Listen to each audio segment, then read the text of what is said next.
Amigos, muy buenas tardes, sean bienvenidos. Estamos en el diplomado en psicogeriatría.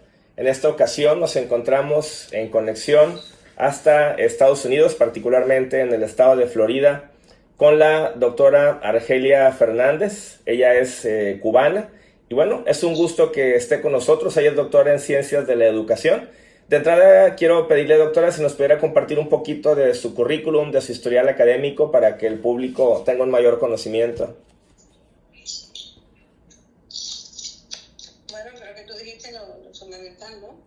En este caso, los estudios realizados estaban relacionados con licenciatura en Ciencias Biológicas, la maestría en Psicología Educativa y el doctorado en Ciencias de la Educación en la Universidad de Navarra.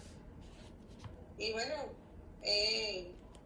a lo largo de toda mi vida, en mi trayectoria, he tenido publicaciones en revistas, de textos, 8 específicamente relacionados con la parte de la familia, la comunidad, relacionado también con la neurociencia, la última parte, fisiología del desarrollo humano. Muy bien, doctora, muchas gracias. La primera pregunta que queremos plantearle, vamos a hablar en este tema acerca de la perspectiva multicultural que se tiene de la tercera edad. Vamos a hablar, por ejemplo, acerca del respeto, la integración, el cuidado que se le da al adulto mayor. Por ejemplo, en América Latina, hasta donde usted tiene de experiencia, ¿considera que conforme el tiempo ha ido pasando, este tipo de valores se mantienen, han mejorado, han retrocedido? ¿Cómo estamos en este aspecto sobre el cuidado y la atención hacia nuestros ancianos? Bueno, Gabriel, en general eso es una pregunta que no tiene una respuesta totalizadora, ni que todo está bien, ni que todo no está bien. Es decir, en alguna medida a nivel mundial, y sobre todo en América Latina, después de en el 2015 del evento relacionado interamericano con respecto al adulto mayor, se han venido tomando medidas en algunos estados de América Latina con respecto a preservar de la vulnerabilidad fundamentalmente económica al adulto mayor, sobre todo con recursos, es decir, con dinero no contributivo, es decir, por parte del Estado, las personas que carecen de determinado nivel económico y que sobre todo no tienen pensión. Pero esto, lógicamente, lo desafiante en el problema que hay de desigualdad y en la parte económica que hay en los países casi no se ha llevado a efecto en la mayoría de los países latinoamericanos. Apartado un poquito de Estados Unidos, que sí tiene en este sentido algún tipo de ventaja con respecto a otros países de América Latina. Pero en general, el desafío es muy grande, la falta de recursos económicos es muy grande, las desigualdades sociales también son muy grandes en América Latina, y esto es lo que ha llevado a que realmente no se ha visto un fruto mayor en cuanto a la atención económica, fundamentalmente del adulto mayor, que una gran parte de ese adulto mayor tiene una doble vulnerabilidad. En primer lugar, con todas las enfermedades y cuestiones propias de los desafíos físicos y en su fenotipo que tienen que enfrentar, y por otra parte por la falta de recursos económicos, porque hay mucha clase empobrecida y que por tanto con la pensión o supuestamente ayuda económica, que no es una pensión, ayuda económica que le dan no contributiva, porque son personas que generalmente carecen de recursos o nunca trabajaron, son las que están recibiendo esa ayuda, no alcanza para vivir con la situación económica después de la COVID que hay en el mundo entero. Y entonces por eso no podría decirte una respuesta si ha mejorado o no ha mejorado. Creo que hay pasos de avance. Después de ese evento que se realizó en el 2015, donde se reunieron todos los países de América Latina y trataron de dar solución, y lógicamente acompañados de los ODS, es decir, de lo que plantea la UNESCO con respecto a la calidad de vida. Hay avances también en un aumento de la alfabetización, sobre todo se ha incorporado a los mayores la alfabetización digital para que más o menos se pongan a la par de que puedan, por ejemplo, dar solución a todos los problemas electrónicos que existen hoy para pagar determinadas cuestiones propias de la vida diaria, la luz, la corriente, el agua, así muchas cosas que se pueden transmitir, y un poquito de eso también ha dado un avance en la parte psicológica y cognitiva al adulto mayor con todos estos talleres, los cursos que a nivel de casi todos los países se están efectuando por la alfabetización digital, decían, que se está llevando a cabo. Porque no es que sea un analfabeto funcional, es que carece de conocimientos la mayoría, e incluso por la falta de estudios que han tenido a lo largo de la vida. Y incorporar estas aplicaciones electrónicas a la vida hace que se sientan más vulnerables incluso en la vida cotidiana. Y bueno, esto también ha avanzado mucho en la mayoría de los países. Hay países abanderados en esto, está México, por ejemplo, es abanderado en eso, en la ayuda económica y en la ayuda cognitiva al adulto mayor y de conocimiento. Y Argentina también es uno de los países que ha avanzado en esto. Bueno, hay mucho. En realidad, lo que hay más, con más dificultades está Guatemala. Es decir, hay países que están con menos resultados, pero que hay un avance. En realidad, sí se puede decir. Sí se puede decir con respecto a esto. Coincido totalmente, doctora. Ahorita toca un tema pues álgido, un tema preocupante, que es la cuestión pues justamente de la calidad de vida, ¿no? Del bienestar, de los recursos económicos que tiene un adulto mayor acceso. Porque bueno, si bien es cierto que hoy pues tenemos ya un periodo mayor de vida que se ha logrado pues con la ciencia, con la medicina, con la evolución propia de la especie, también tenemos que cuestionarnos pues cómo está la calidad de vida. En México, por ejemplo, se ha pasado por procesos muy complicados con muchísimas inconformidades, porque por ejemplo en el tema de la seguridad social, las nuevas leyes que entraron en vigor ya hace algunos años, pues han incluido el que la jubilación ahora se realiza a edades mayores en comparación como ocurría antes, y esto porque bueno, se volvió insostenible que la planta productiva del país, pues las personas que aún están trabajando, de ahí tenía que financiarse no solamente la vida de ellos, sino la vida de todas las personas que estaban pues ya jubiladas, y ese sistema simplemente estaba colapsando. A raíz de eso se tomaron medidas que pues mucha gente obviamente estuvo en desacuerdo, en la cual pues bueno, ahora son más los años que vamos a durar trabajando con las nuevas leyes. Nos vamos a jubilar o a retirar o a pensionar, como le queramos llamar, en edades más avanzadas, y pues bueno, esto plantea también muchas cuestiones sobre el sentido y el rumbo que la vida tiene, ¿no? O sea, vivimos más tiempo, pues sí, pero estamos más años encerrados, ha aumentado el trabajo, vamos a trabajar más años que antes. Son muchos temas que todavía siguen siendo motivo de discusión en cuanto a esta percepción de la justicia social, ¿no? Pero bueno, los avances se están dando, estamos dando algunos pasos importantes, y pues bueno, esto es algo que tiene que reconocerse. Ahora, si nos enfocamos, por ejemplo, a la familia, pongo como referencia a la vida en México, ¿no? Anteriormente la figura del abuelo, pues era altamente respetada, se preservaba su autoridad. Vemos lamentablemente que en muchos casos, aquí en México, hablo de mi país, pues esto ha decaído. Vemos que hay muchas faltas de respeto, falta de consideración, se le excluye al adulto mayor, se le ha dejado fuera en muchos sentidos, no solamente en el aspecto laboral, sino en la propia vida familiar, en la agenda, en los cuidados. ¿A qué pudiéramos, no sé, relacionar las causas, doctora, en base a su experiencia? ¿Cuáles serían como que los motivos, no sé, quizá psicosociales, de todos estos descuidos que, insisto, por lo menos en México estamos viendo por parte de la familia hacia el abuelo? Bueno, de manera general, tú decías algo importante. Hay muchos países en América Latina que todavía se mantiene la tradición. Y una de las cuestiones fundamentales es que la tradición oral, que era antiguamente la que más predominaba en muchos países de América Latina, sobre todo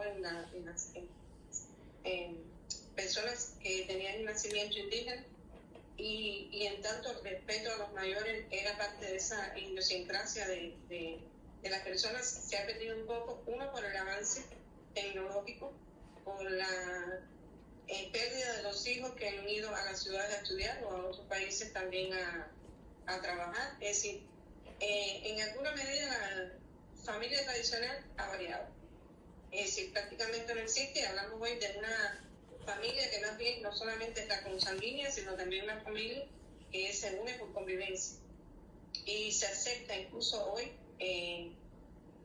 por los estudiosos de esta temática que existe esa familia también, aunque no sea propiamente sanguínea. Y todo esto, lógicamente, ha hecho perder un poquito la autoridad de determinadas personas dentro de la familia, miembros de la familia, que antiguamente lo tenía. Incluso usted ve una novela de unos años atrás, es decir, antes de la década, incluso del 90, que todavía exigían el matrimonio acordado entre padres y entre familias. Sin embargo, todo eso ahora ha tomado otro matiz. ¿Por qué? Porque los jóvenes, incluso por la propia pérdida de la autoridad económica o la posibilidad económica de sustentar a la familia, también ha hecho que se pierda ese valor. Es decir, hay muchas cosas. Incluso si tú vas a trabajar en determinados países, hay países que sí, eso se ha mantenido como una tradición. En América Latina, por ejemplo, hablamos de Uruguay, que estuve hace un poco tiempo trabajando una tesis con una doctorando de esta temática. Se mantiene todavía en la tradición en la parte rural, sin embargo no así en la parte de la ciudad. Por tanto, esto también cambia con respecto a las zonas más tradicionales, que son las rurales, que muchas veces coinciden con eso, y con respecto a la ciudad. Y como decía, hay muchos hijos que van a la ciudad, entonces son los hijos los que más bien están aportando económicamente, y eso hace que también se pierda este tipo de autoridad por parte de la familia, es decir, que no se considera. Unido a esto, hay fenómenos físicos que están pasando en las personas más vulnerables desde el punto de vista físico. Aparecen las enfermedades, ya no puede tener una vida activa como la que tenía antes. Hay muchas veces que prácticamente a veces no pueden ni llegar a cuidar a sus nietos por problemas de enfermedad, es decir, por este tipo de vulnerabilidad física, y por tanto, lógicamente, esto también afecta, y así lo refleja la literatura. Y por ejemplo, te voy a hablar de Bolivia, donde tuve oportunidad de trabajar, donde estuve 6 meses. Sí se mantenía una tradición. En los momentos que fui hace poco tiempo, he conversado con personas que han visitado Bolivia y que han trabajado en estos momentos, y resulta que esa tradición que existía tan linda de la familia ya no está igual. Es decir, hace algunos años que un poco que se ha perdido. Y pienso que también todo el conocimiento, que ya no es de tradición oral, sino que está la tecnología, y que hay un conocimiento cosmopolita, que prácticamente en el mundo entero se conoce hoy en minutos lo que pasa en otro país. Eso hace que también un poco que pierda esa autoridad desde ese punto de vista del conocimiento. Los mayores, no vamos a hablar solamente del abuelo, también es decir, de las personas mayores, porque incluso hasta los padres, cuando se vuelven ya mayores, los hijos entonces consideran que saben un poquito más que los padres, ¿no? Por toda la transmisión actual, que el conocimiento es por segundo, atraviesa el mundo completamente. Y creo que eso también ha influenciado mucho. Es decir, la parte económica ya no es el sustento económico, eso hace también perder un poquito de autoridad desde el punto de vista financiero o económico, y también la falta de conocimiento, la falta de el exceso a veces, la cantidad de conocimiento que tienen los jóvenes hoy sobrepasa la cantidad de conocimiento que pudieron tener los padres en determinados momentos, y esto lógicamente trae contradicciones, y que los hijos no crean tanto en lo que plantean los padres. Es decir, un poco que no digo yo que el respeto, porque el respeto no tiene que ver con esta parte. Yo creo que lo que se ha perdido un poco es esa autoridad dentro de la familia, de que se escuche la palabra de la persona adulta. Un poco que en algunos lugares, no pienso que sea, ni voy a generalizar, eso está ocurriendo, porque eso también depende de la familia, de la forma de crianza de los hijos, de cómo quedan esos valores realmente mantenidos por los hijos durante toda la vida con sus padres y sus abuelos. Y eso también, en alguna medida, muchas veces hace que los hijos respeten a los padres aun cuando no tengan el conocimiento más actualizado. Es decir, que eso también es un fenómeno que se da a nivel de la propia familia, de cómo ha funcionado esa familia, si ha sido funcional o no, y está en dependencia. Decía que no se puede generalizar, pero que realmente existe esa dificultad ahí, por la cantidad de violencia intrafamiliar, por ejemplo, que se percibe en las encuestas, en las entrevistas, en los informes que se presentan. La propia UNESCO habla de eso en todo lo que se refiere a los ODS, es decir, los Objetivos para el desarrollo sostenible. Es decir, hay muchos fenómenos sociales que están pasando. El adulto mayor atraviesa por tres cambios: el cambio físico, y como es el físico, también el fenotipo, que afecta mucho la presencia de personas ante la sociedad, porque no les gusta su físico, viven con contradicciones con su propia realidad, y desde el punto de vista físico, por las propias enfermedades que van apareciendo. Está el fenómeno psicológico, es decir, la falta entonces de la persona misma de perder autonomía, de perder credibilidad de la propia persona por todos los cambios que vienen pasando en ella, y sobre todo algunos cambios desde el punto de vista cognitivo o mental que se pueden presentar o psíquicos. Y está lo social, que ya la persona cuando tiene determinada edad, está, por ejemplo, edadismo, es decir, que no se le da permite, por ejemplo, trabajar, incorporarse a un nuevo trabajo por la edad que tiene, aunque no haya llegado a los 60 años. Hay países, por ejemplo, España, que esa edad de trabajar se ha visto muy completamente quitado. Ya la persona cuando tiene 50 le dicen que no tiene suficiente edad para trabajar, y estas cosas han salido también en la literatura, cómo entonces eso afecta también la postura del sujeto y la forma de creerse en su propia personalidad ante los demás. Es decir, esto es una cosa que también atraviesa el mundo. Es decir, que hay muchas cosas que están afectando a la edad, que lógicamente también afecta la forma en que funciona una familia. Todo lo que ocurre, todas las contradicciones van creando incluso problemas que ya digo muchas veces llegan a esa violencia intrafamiliar, y que también afecta el respeto hacia los mayores. Sí, son muchos factores, es un fenómeno multifactorial, y que todo depende de la forma en que se desarrolló la educación de los hijos y cómo se va desarrollando la educación de los nietos. Yo conozco casos, por ejemplo, no voy a hablar del país, pero conozco casos como, por ejemplo, los niños agreden a los abuelos o agreden al padre. Es decir, todo está en dependencia de cómo se ha ido desarrollando esa educación. Y que en esto también hay muchas medidas que se están tomando, hay muchas asociaciones que trabajan que son asociaciones sin objetivo de lucro, que ayudan a este fenómeno, dan talleres a la educación familiar. Es decir, se viene trabajando, no es algo que está oculto, no es algo que no se trabaja por la educación, se trabaja incluso con la docencia, se trabaja con los docentes. Escuelas de padres, las escuelas de educación familiar tienen diferentes normas que tratan de mantener esa tradición de respeto hacia las personas y miembros de la familia, sobre todo los adultos mayores. Sí, en este tipo de cambios, un aspecto importante, y que usted recién lo mencionó, es el tema psicológico, el tema emocional. Evidentemente sabemos que es preocupante y que se tienen que seguir haciendo pues muchos trabajos para mejorar la calidad de vida en cuanto al sustento, en cuanto a la disponibilidad del recurso económico, pero también es muy importante mirar hacia el tema de la salud mental y emocional. En México, por ejemplo, vemos que en muchos casos hay adultos mayores con problemáticas de depresión, de ansiedad, no solamente por el hecho de que la familia no les preste atención. Hay muchas cosas que cambian. Estaban acostumbrados a un ritmo de vida con el trabajo, del cual si no hubo pues una planeación, una preparación psicológica o emocional del qué voy a hacer después, pues la vida cambia de una manera muy drástica a partir del retiro. Muchos adultos, por ejemplo, no tienen hábitos desarrollados fuera de la rutina de casa y del trabajo, y cuando ya únicamente es esta etapa del descanso, del retiro, pues simplemente no encuentran qué hacer, o algunos de plano pues se niegan a continuar con actividades, ¿no? Otros más pues sí, disfrutan, aprovechan, viajan, pero sí son muchos los casos donde vemos que hay un retraimiento social, hay un alejamiento de actividades, se reclinan a ver televisión pues en una mecedora, se vuelve una vida muy, ¿cómo le llamaríamos a este concepto? Pues sí, o sea, totalmente alejada de la actividad, ¿no?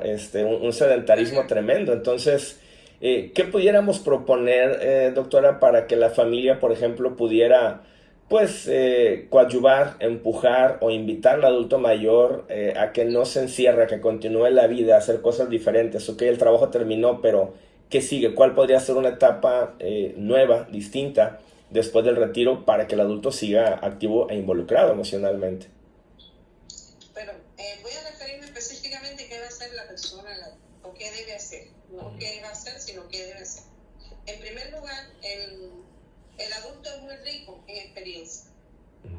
E incluso se puede basar hoy en día, con más razón, en todo lo que puede conocer a nivel multicultural, porque tiene un enlace con internet, que ahora puedes conocer lo mismo la Torre Eiffel, que personas que viven en París y que te pueden aportar desde su cultura elementos que son importantes.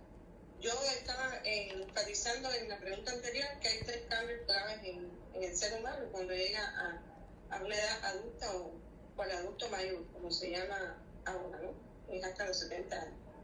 Específicamente hay que ver cómo voy a reaccionar ante mis cambios, cómo yo me voy a ver a partir del cambio, y para eso, lógicamente, al menos yo me fui preparando.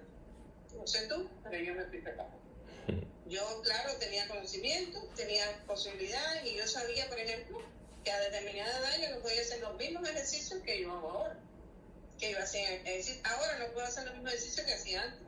Por tanto, yo me redefiní en cuanto a mi objetivo para mantener mi calidad de vida desde el punto de vista físico. Y todavía puedo caminar y todavía puedo hacer cosas pero no hacer lo mismo que hacía antes cuando estaba, por ejemplo, en gimnasia artística. Imposible. Hacer un split ahora, imposible, pero yo sé que puedo mantener ejercicios para mantener mi flexibilidad y poder caminar. Eso es importante. Lo primero, ante ese cambio me voy a redefinir. Y eso me da la posibilidad de hacer lo que la resiliencia, mis recursos protectores para yo dar una respuesta positiva, subjetiva ante mi realidad, que me va a satisfacer desde el punto de vista incluso de mi salud y mi calidad de vida. Otro elemento importante es definir mi objetivo de vida. ¿Qué propósito me voy a plantear para yo seguir activo, aunque no pueda, por ejemplo, tener un trabajo que me aporte desde el punto de vista económico? Muy importante. Muchos adultos, incluso en muchas ocasiones, porque he tenido muchas veces que dan precisamente diplomados o la misma maestría, o he tenido doctorandos que han trabajado el tema de la familia y la relación intrafamiliar. Es importante que entonces la familia no diga, ya yo estoy lista nada más que para ser mandado, como lo dicen muchos adultos, al menos en mi país, lo dicen, preparada para ir a los mandados y cuidar a mis nietos. Bueno, pues si tú cuidas los mandados y cuidas a tus nietos, estás perdiendo tu vida en muchos sentidos. Tú puedes cooperar, pero tú tienes que también redefinir tu objetivo de vida. Y para eso, por ejemplo, hay muchos países que están haciendo las cápsulas del adulto mayor, talleres, por ejemplo, talleres de digital, para la alfabetización digital. Se ofrecen, por ejemplo, trabajos de varios tipos de visitar a las escuelas para hacer. Hay muchos enfoques, por ejemplo, Argentina, Panamá, Bolivia, México tienen muchos ejemplos de esto, de la interrelación de los adultos en las escuelas, brindando determinados conocimientos. Es decir, redefinirme, buscar un objetivo para mi presentación activa ante la vida. No es sentarme a ver televisión el día entero, no es sentarme en un rincón a lamentarme porque ya estoy adulto, no trabajo y no puedo hacer nada. Todo lo contrario, redefinir mi objetivo de vida desde ese punto de vista. Hablamos de lo físico, del desarrollo físico, te estoy hablando ya de un desarrollo cognitivo, porque eso te va a permitir a ti aumentar tus conocimientos, aumentar tu calidad de vida, porque, por ejemplo, si estás constantemente en un grupo, por ejemplo, que es con personas de diferentes países, estás aprendiendo, por ejemplo, otra manera de hacer determinadas cosas. Como, por ejemplo, unas personas aprenden a vivir hasta los 60 años y pueden hacer un libro a los 66 años, como los hay, por ejemplo. Yo quería después que me dieran un chancecito para mencionar a esas personas, porque es buscar un objetivo para yo poder vivir. Y en eso la familia tiene que ayudar. Permitir entonces que la familia pueda asistir a esos talleres, que los adultos mayores puedan realmente tener una vida activa desde el punto de vista de lo cognitivo, es decir, aumentando sus conocimientos, porque hoy en día se conoce que ya las neuronas se reproducen. Y por tanto, yo tengo la posibilidad, y eso está dicho por la neurociencia, tengo la posibilidad de esa zona que me permite que se active, se mantenga activa y no vaya muriendo la célula por la inactividad que tiene su cerebro. Entonces, eso es importante. En eso sí la familia tiene que cooperar. Y, lógicamente, esos talleres de educación familiar pueden ayudar a la familia a que haya una mejor interacción y que la familia se vuelva funcional, ayudando al adulto mayor en este sentido. Y eso es importante. Y en cuanto a lo social, te hablaba de lo social y de lo cognitivo, es importante esas relaciones para buscar apoyo. Es importante buscar apoyo, no solamente apoyo, porque me ayuden a caminar, sino el apoyo emocional. El apoyo que puede dar las relaciones sociales que puedo establecer con otras personas en determinados lugares. Y, por ejemplo, se habla en muchos países, y te voy a hablar de mi país, hay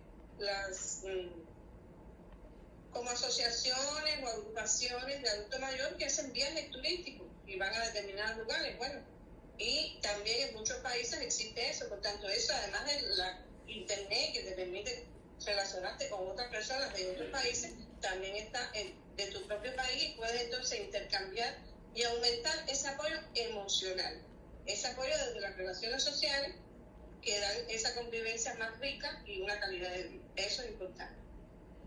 Y me falta uno.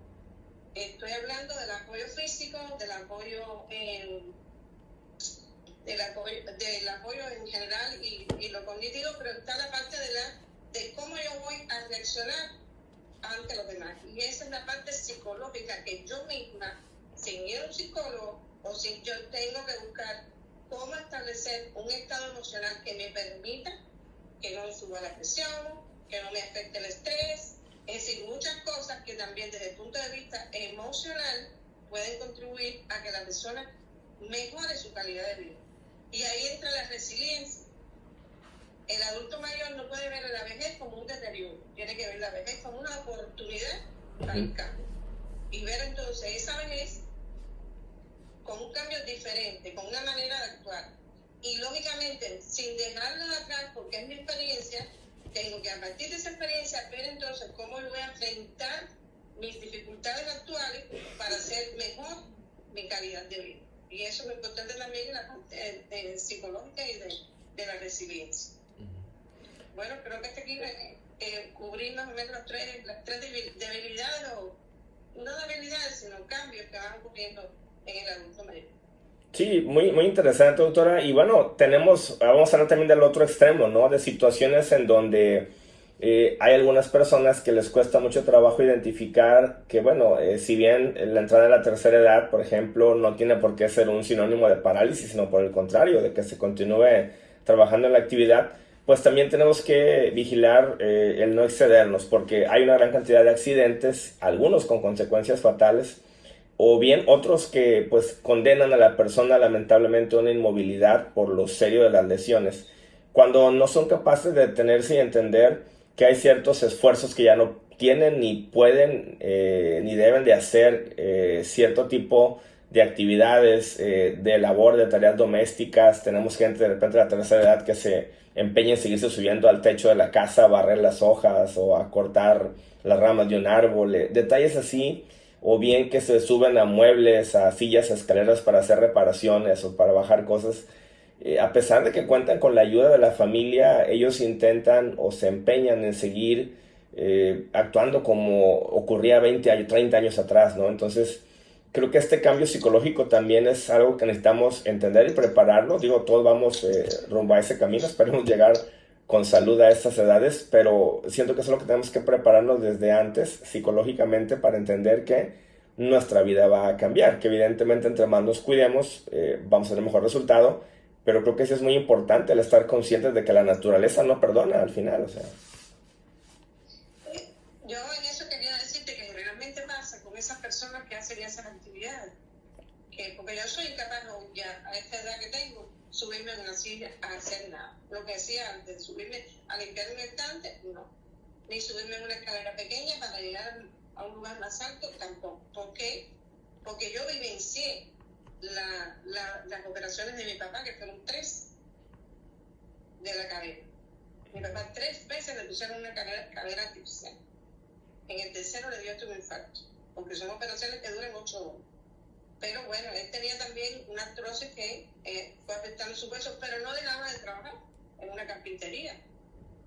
Y muchas veces se cortó los dedos porque se iba su cuerpo. Y yo digo que esas personas que siguen haciendo esas actividades y que no, es decir, la gente dice no, porque tienen problemas de carácter. Es posible que tengan características propias de su personalidad, por ejemplo, la terquedad, muchas cosas que son propias que se ven mucho en el adulto mayor, un poquito más que en la juventud, aunque también se ve en todas las personas después que ya tienen su personalidad establecida. Ocurre que ellos no han afrontado el cambio físico y se creen entonces que sí pueden hacer esas cosas, y por eso es que pasa. Yo recuerdo una vecina que estuvo prácticamente 3 meses por una operación en un brazo. A las 2 de la mañana estaba limpiando un estante altísimo, subida en una escalera y se cayó. Resultado, el brazo lo tuvo 3 meses inmovilizado, y yo le decía, bueno, cuéntame si limpiaste en el estante desde que tienes el yeso puesto. ¿Veis que no podía? Y además, con otras caídas que había tenido, ella volvió a hacer lo mismo, y a las 2 de la madrugada porque no tenía sueño. Entonces, eso es otra cosa también. El adulto mayor generalmente no necesita dormir tantas horas como en la juventud. Es decir, duerme menos, también propia por la inactividad, propia por muchas cosas, por el mismo estrés de los cambios. Es decir, generalmente duerme menos. Bueno, pues si tú duermes menos, buscas entonces una tarea que tú puedas hacer sentada en tu casa, como por ejemplo se pueden hacer los ejercicios. En Japón es un ejemplo de cómo tú desde la cultura de Japón puedes aprender a hacer ejercicio sentado en una silla o sentado en tu cama. Eso está clarísimo, porque hay muchas cosas con el tai chi también que no tienes que hacer ejercicio fuerte, porque está el extremo también, no solamente el trabajo, hay quien quiere hacer las mismas pesas, las mismas cosas que hacía cuando él tenía la juventud. Es decir, no solamente el trabajo, sino se afectan también por otros ejercicios físicos. Y entonces esa parte multicultural es muy importante porque tú aprendes de otra cultura y lo puedes aplicar. Te está ayudando desde el punto de vista cognitivo y te está ayudando desde el punto de vista emocional, porque te vas a ver mejor haciendo eso, y te está ayudando también desde el punto de vista de las relaciones sociales. Por tanto, hay que buscar un cambio en lo que yo hacía y hacerme otro propósito de vida con respecto a hasta la edad donde yo sé que ya no puedo hacer determinadas cosas por los cambios que van apareciendo en mi propio cuerpo. Sí, definitivamente es un cambio de paradigmas que tenemos que ir realizando de una manera gradual, en un momento temprano, pues para justamente evitar que este tipo de cambios se torne pues radical, se torne tajante en la vida de la persona y vaya lentamente haciéndose a la idea, adaptándose, generando procesos con los cuales, pues bueno, la familia puede participar, la familia necesita también integrarse, por supuesto. Y aquí entra otro detalle que es el aspecto educativo, doctora, porque bueno, arrancamos esta charla justamente con el tema pues del respeto, la consideración, el afecto hacia el adulto mayor, y que son rasgos que lastimosamente se han perdido, que muchas de las nuevas generaciones ya no conservan, no por decisión propia, sino porque evidentemente han sido fallas de sus propios padres. Hay una brecha generacional tremenda que no ha sabido cómo pues retransmitir los valores de antaño para poder generar ese mismo respeto y reconocimiento a la figura del abuelo. Sin embargo, bueno, todos los que estamos en el área educativa, en cualquier trinchera, creo que tenemos un compromiso muy fuerte, y en base a su experiencia me gustaría que nos pudiera pues compartir algunas ideas o propuestas de qué hacer, ya sea entre maestros, entre padres de familia, una labor conjunta, qué hacer para poder retransmitir a las nuevas generaciones estos esquemas de los valores, este apoyo a la figura del abuelo, este aspecto del respeto, cómo formar o cómo impedir que se pierdan esta clase de elementos, doctora. Bueno, yo te hablaba hace un rato de que hay muchos países que están ya enfrentando este problema, y lo están enfrentando, por ejemplo, desde la propia escuela. Es decir, cómo desde la escuela se trabajan determinados contenidos, por ejemplo, o vida social, o la historia local. Es decir, se trabajan estas temáticas para traer todo lo que es tradición al aula.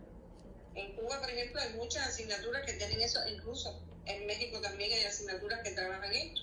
En el PRE, por ejemplo, yo estuve viendo una de las asignaturas que trabaja esta dificultad. Tal vez no han sido algo que se haya retomado desde el punto de vista general en todos los países. No creo que sea en todos los países, pero de todas maneras en todos los países sí hay asociaciones de padres y vecinos, hay de alguna manera determinadas donde van los padres jóvenes, no los abuelos, realmente, aunque a veces van los abuelos en dependencia si cuidan niños. Pero también eso ayuda mucho a trabajar el respeto, y ahí están, por ejemplo, a mí me gusta mucho trabajar con talleres, porque los talleres son vivenciales, y por tanto, al ser vivenciales, las personas se hacen dramatizaciones, se leen experiencias, y esto hace que las personas mismas hablen y transmitan su experiencia de qué hacer, cómo hacerlo con mi nieto, cómo hacerlo con mis hijos, es decir, cómo entonces transmitir esto. Muchos lugares donde usted puede hacer visitas para se pueden transmitir esto desde el punto de vista histórico, las tradiciones, y eso también ayuda mucho al respeto. Pero te decía también, inicialmente, creo que comencé con eso, la educación familiar es importante. Que la familia sea funcional, que haya una buena comunicación en la familia, es muy importante. Porque ahí se dan bien los roles y cada cual sabe cuál es el rol y hasta dónde puede salirse de ese rol, que ya sería una falta de respeto. A veces las personas en determinados momentos me han dicho, no, porque se han perdido los valores. No, los valores no se han perdido, los valores siguen siendo los mismos. ¿Qué es lo que pasa? La manifestación del valor es lo que nos está dando, como es el valor. No hay cambio en los valores, no, en los valores no hay cambio, siguen siendo los mismos, la honestidad, el amor, es decir, siguen siendo los mismos valores. Lo que pasa es la forma en que se da y se manifiesta en la conducta de la persona es lo que ha hecho que haya ido cambiando esas tradiciones. Y entonces en eso también hay que insistir en el aula. Por ejemplo, Cuba es muy abanderada, y te lo digo así sinceramente, Argentina también, España, porque transmiten programas televisivos que también ayudan a este proceso. Es decir, los medios de comunicación también ayudan a esto. En internet generalmente, a veces, porque a veces también hay situaciones de violencia y otras cosas que ponen ejemplo que no son muy educativas, pero hay cosas también que se ven educativas porque hay personas todavía que piensan que eso puede realmente mejorar y que puede hacer que el mundo sea un poquito más respetuoso con todas las personas, no solamente con el adulto mayor. Y creo que todavía queda mucho por hacer, pero que algo se está haciendo, que es lo importante. Y en educación, sí te digo, en América Latina tiene adelantos en eso. Es decir, hay muchas cosas que cuando tú entras a internet, encuentras tesis, por ejemplo, que tocan el tema, encuentras artículos que tocan el tema, que han investigado, que hacen propuestas de acciones, es decir, que es algo importante. Pero vuelvo a caer en lo mismo, la familia es clave. La familia tiene que estar preparada para convivir de una manera respetuosa, para evitar que haya violencia intrafamiliar, para evitar entonces que haya violaciones. Todas esas cosas vienen también de la educación ya a nivel de la familia. Tú le puedes decir a una persona, no hagas esto porque socialmente no es aceptable. Pero como le digo a mis estudiantes, la persona que roba una vez, que roba dos, que roba tres, es porque siente que le da emoción y siente una vivencia efectiva para robar. No importa que socialmente esté marcado con una ley que lo lleva a prisión por haber robado, eso no le preocupa. Lo que le preocupa es sentir esa acción como satisfactoria para él. Entonces, eso depende mucho entonces de lo que la persona interiorice en su personalidad y cómo entonces se comporta ante el resto de las personas. Es decir, que es un tema que depende mucho de cada persona, de la educación que recibió y de cómo eso realmente llegó a su comportamiento. Yo puedo decirle 20 veces no robe, que a la 21 roba porque le satisface. Y eso es lo que realmente te puedo decir. La educación es muy importante para evitar cualquier problema, no solamente la falta de respeto en la familia. Sí, sin duda ese tipo de procesos nos va a llevar un tiempo. Me llama la atención el comentario que nos hace respecto de que bueno, los valores no han desaparecido, no se han ido, simplemente es un asunto de que tenemos que volver a cultivarlos. Somos nosotros quienes quedamos en el descuido, somos nosotros en el rol educador como papá quienes desatendemos esa transmisión. Y bueno, finalmente hay un elemento muy importante que también me gustaría que abordáramos, doctora, que es el tema del legado. Minutos atrás usted comentaba que, bueno, una de las grandes ventajas que tiene el adulto mayor, una de las cosas que más enriquecen lo que él tiene para dar y para compartir son los conocimientos, es la sabiduría, es el tiempo y todas las enseñanzas que justamente la vida le ha dejado. Por ejemplo, en Cuba, quisiera que nos platicara un poquito en el tema cultural, familiar, qué importancia se le da al tema de ese legado, de esa huella que dejan los abuelos, la familia cómo aquilata, cómo estima el tema de las enseñanzas, del sentarse a escuchar al abuelo, de ponerle atención a las cosas que dice, de las historias de abuelita que le cuentan los nietos. Este tipo de elementos son cosas que la familia en Cuba conserva aún a pesar de todos los cambios y la modernidad. Bueno, en Cuba y en muchos países, porque te decía, por ejemplo, en Bolivia es muy interesante cómo las familias se reúnen, generalmente son familias extensas, es decir, que no solamente viven las mamás y el papá y los hijos solteros, sino que también viven otros miembros de la familia, y muchas veces coincide que son los abuelos los que conviven con el resto de la familia. Sí es algo que en algunos países, te repito, se da. Yo pienso que sí, que se da. Incluso hay muchas personas que tratan de dejar su legado, por ejemplo, a través de un oficio, transmitir el conocimiento de ese oficio a los hijos y a los nietos. Por ejemplo, la parte culinaria, es decir, el hacer los alimentos, el hacer todo esto también se queda en la familia, las recetas, las cosas, es decir, esas cosas sí, de alguna manera se transmiten. Y por eso incluso hay muchas cosas que se mantienen en el mundo, que tú ves, bueno, eso existió desde tal fecha y se mantiene, por ejemplo, esta forma de hacer este alimento, este tipo de baile. Eso es importante. Y en eso ha ayudado mucho la multiculturalidad, el intercambio entre las personas, cómo aprenden de otro país y cómo entonces comparan. Bueno, lo que yo aprendí, cómo lo transmito, cómo lo llevo a mis hijos, a mí. Y creo que sí, que es muy importante. Pero yo te digo, eso también parte de que la persona, el adulto mayor, haya predefinido su propósito de vida. Eso es muy importante. Su proyecto de vida tiene que continuar mientras que estés vivo y mientras que tu cerebro esté consciente. Porque ya cuando tienes una enfermedad que evita el contacto con la sociedad, o que decir que te evita el contacto con la realidad, ya ahí es un poco difícil de dar algún tipo de experiencia. Pero mientras que hay vida, hay que redefinir tu propósito de vida. Y por ejemplo, yo te puedo decir de personas que han hecho cosas a los 66 años, como por ejemplo la afro-norteamericana que escribió Paradise, la novela Paradise, que fue hasta una película, y lo escribió a los 66 años, y estuvo escribiendo, hizo una triada de novelas hasta los 86 años. Que puedo hablar, por ejemplo, de personas que transmitieron determinado conocimiento con textos, hay montones en la literatura, que pudiera haber más de 20 que tengo en mi computadora, personas que hasta en los 90 años fueron capaces de mantenerse en un centro de trabajo laboral transmitiendo su experiencia al resto de las personas jóvenes. Por tanto, eso es el propósito que tú te hagas. ¿Qué yo voy a hacer? Bueno, si yo quiero transmitir lo que yo aprendí y no quiero, incluso no tengo condiciones porque es muy pobre la sociedad donde yo me encuentro viviendo, hago un taller voluntario, hago un taller sin dinero, pero enseño, por ejemplo, a jóvenes a aprender determinado. Y ese es un legado que estoy dejando para la humanidad. Yo recuerdo a mi papá, carpintero. Yo me río mucho porque cuando llego a la casa a alguien a hacer algo de carpintería, me dicen que si yo soy carpintera. Digo, no, es que yo observaba a mi papá. Y yo sé, por ejemplo, que la madera no se clava, que para unir la madera hay que poner tornillos. Entonces, eso es un legado que dejó mi papá. ¿Con quién? Con todo lo que él tuvo ahí como ayudar.